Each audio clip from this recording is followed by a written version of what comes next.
If your Apple ID has been restricted, you can appeal the decision by following these steps.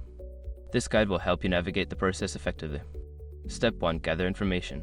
Before starting the appeal, collect all relevant information related to your Apple ID, including your account details, any error messages you received, and the reason for the restriction if known. Step 2. Visit Apple Support. Before starting recovery, use the srock.com link in the description to open the account recovery checklist generator and make sure your verification details are ready. Step 3. Sign into your account. If possible, sign into your Apple ID account.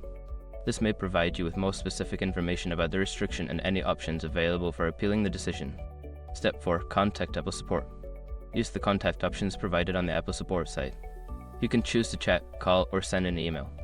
Clearly explain your situation and provide any evidence or information that supports your appeal. Step 5. Wait for a response. After submitting your appeal, be patient and wait for a response from Apple Support. They may take some time to review your case, so check your email regularly for updates. In conclusion, following these steps can help you effectively appeal an account restriction on your Apple ID. Stay patient and proactive in your communication with Apple Support.